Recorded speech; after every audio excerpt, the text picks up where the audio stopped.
So finally we are going to Goa. ఇక నా friends తో వెళ్దామంటే గోవాకి శని ప్రభావం చాలా ఉందని మా అన్న ఫ్రెండ్స్ తో అయితే గోవాకి అయితే వెళ్తున్నాను నేను. మా ట్రైన్ ఫస్ట్ కొంటే మేమైతే 31st కే వెళ్తున్నాం, ఎందుకంటే 31st వైబ్ ని ఎంజాయ్ చేయడానికి. ఇక బయటకు వచ్చినప్పుడు రెస్టారెంట్ లో పైసలు ఎందుకు దొబ్బెట్టుకోవడం అని షామీర్పేట లేక్ దగ్గర కట్ట మైసమ్మ దగ్గర ఒక కోడిని అయితే వేసేసాం. పాపం కోడి నారాజ్ అయినట్టుంది. టెంపుల్ బయట హడావిడి ఉన్న, టెంపుల్ లోపల మాత్రం చాలా పీస్ఫుల్ గా అనిపించింది. వీళ్ళే మనం వెళ్ళబోయే గోవా బ్యాచ్, మొత్తం వేరే లెవెల్ ఉంటుంది మనతో. మరి ఇక కోడితో అయితే చిన్న ఫోటో సెక్షన్ అయితే పెట్టుకున్నాం, చాలా బాగా అయితే వచ్చాయి ఫొటోస్.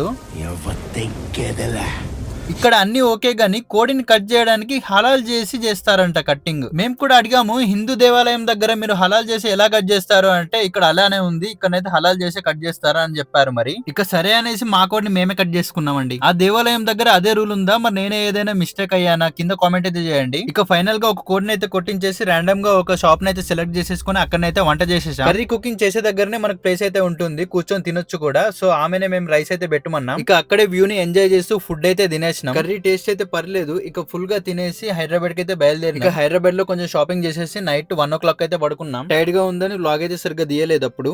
ది నెక్స్ట్ డే ఇక మార్నింగ్ అయితే లేసేసి ఫటాఫట్ అన్ని రెడీ అయితే చేసేసుకొని స్నానం చేసేసి వెంటనే ఫుడ్ అయితే ప్రిపేర్ చేసినాం. మార్నింగ్ 5 కి అయితే చికెన్ వండినాం, ఎందుకంటే ట్రైన్ లో తినడానికి.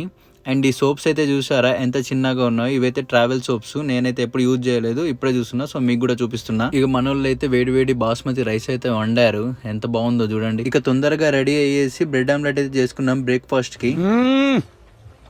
జంపర్ మే బంపర్. ఇక వండిన చికెన్ కర్రీని అండ్ రైస్ ని అయితే బౌల్స్ లో అయితే పెట్టేశాం, ఎందుకంటే మాకు కొంచెం ఆకలి ఎక్కువ. మా ట్రైన్ 10:30 కి అయితే మేమైతే 9 కి క్యాబ్ ని బుక్ చేసుకున్నాం. క్యాబ్ వచ్చేసి 10 minutes అని చెప్పేసి 30 minutes కి అయితే వచ్చింది. ఏంది బ్రో లేటు అంటే రూట్ నై మిలా బాయ్ అన్నాడు. ఇక హాఫ్ అన్ అవర్ టైం ఉంది కదా అనేసి డ్రైవర్ ని అయితే ఇంటర్వ్యూ అయితే చేశాను. ఇక మా ఇంటర్వ్యూ అయిపోయే లోపల సికింద్రాబాద్ రైల్వే స్టేషన్ కి అయితే తీసుకొచ్చాడు ఫ్లాష్ మ్యాన్ లా.